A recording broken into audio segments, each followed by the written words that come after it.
Hello you guys, and thanks for checking out this first video about my little recording studio here.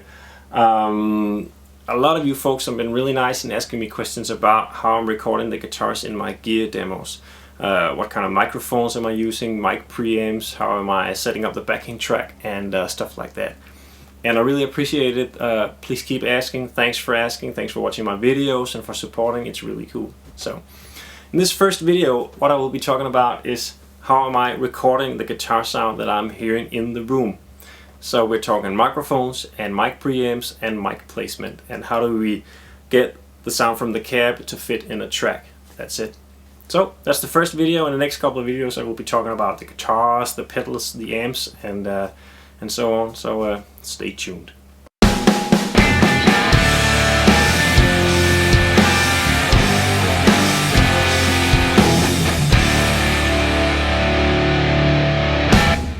Okay, so this is the cab that you might have heard on a lot of my gear demos. It's got 30 watt Celestion speakers in it, and I'm using 4 microphones on this cab, and I'm doing that because I like to be able to blend the microphones when I'm mixing the track. So over here I got a Shure SM57 that's at an angle on the cab, and then I got an SE Electronics ribbon mic, a Peluso R14 ribbon mic, and another Shure SM57 mic over here. This amp head right here, the Comet 60, would be the amp head that you've heard on most of my demos. That's my favorite amp head for rock and roll sounds and stuff like that. So moving over to the cleaner sounds.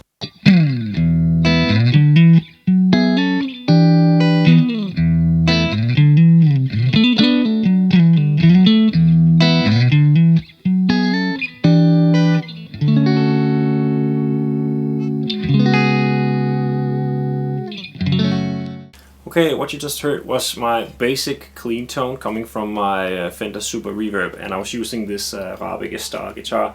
It's got a lot of black face pickups in it, and I was going through this Pete Cornish compressor that I really like. It's very transparent, but I like to have a compressor in front of a clean sound. Now, if I was playing live, I would have a couple of dirt boxes as well to push my Super Reverb into crunch or blues overdrive territory. But being in the studio, what I always do first is I always try to work the amp. So if I was going for a crunch sound now with this same amp, I would go over and just turn up the volume just a little bit to make it a little easier to play and to get some of those crunch tones before I start to add any boost or overdrive pedals. So my point is, always try to work the amp first and then add your pedals on top of that.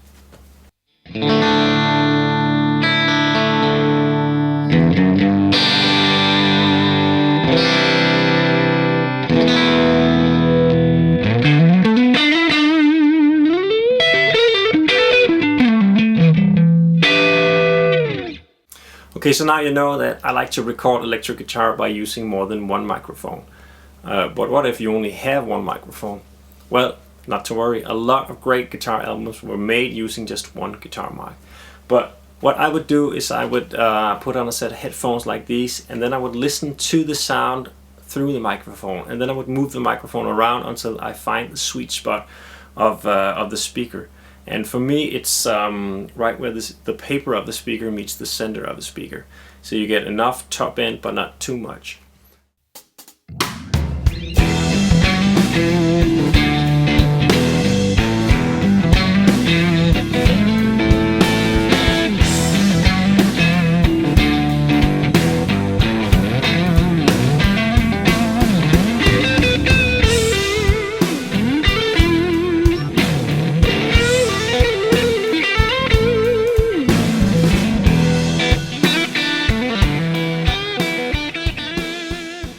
If you have more than one microphone, you need to be really sure that the microphones are in phase, meaning that they have to pick up the sound coming from the speaker at the exact same time.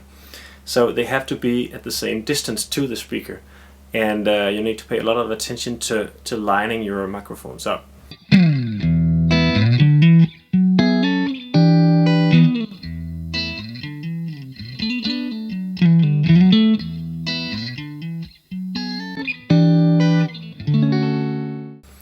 Now, if you really want to see a video about this that's really great, you should check out the Royal Labs video with Tim Pierce. It's geek stuff, but it's great stuff, so check that out.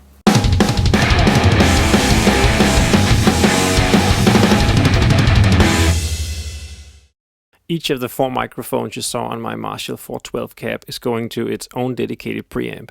I really like warm sounding preamps for my dynamic microphones, and I prefer the Chantal Germanium and the Universal Audio preamps for my Shure SM57 mics.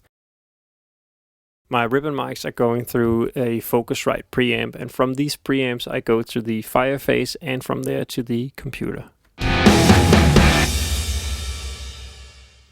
Okay, so moving over to the more saturated and juicy lead tones, my approach on the amplifier would be exactly the same.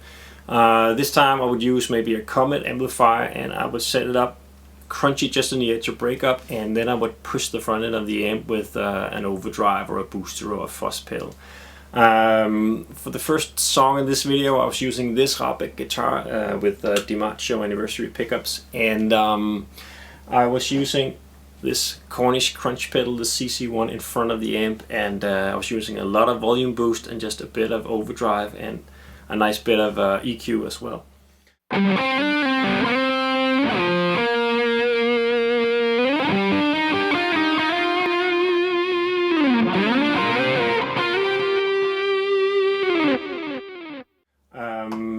Other pedals I would use would be the EWS little fuzzy drive for a great fuzz tone, or the SL drive from Exotic, again for a great big lead tone.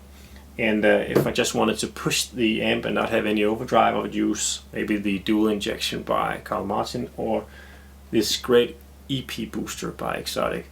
So a lot of great choices, but my point is that I would set up the amp exactly the same way for each of these sounds. Just on the edge of breakup, a great good crunch tone, and then add your lead tone by using a pedal in front of that.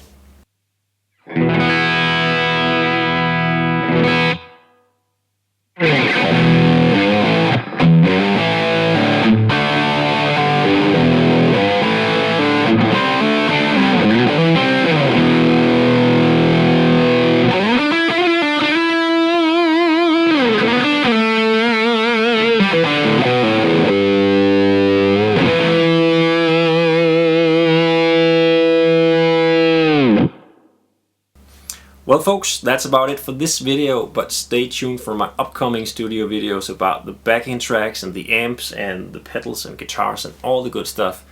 If you have any questions at all, feel free to ask. Just post your comments underneath this video on my YouTube channel, and if you haven't subscribed, then please do. Till next time, take good care and see you.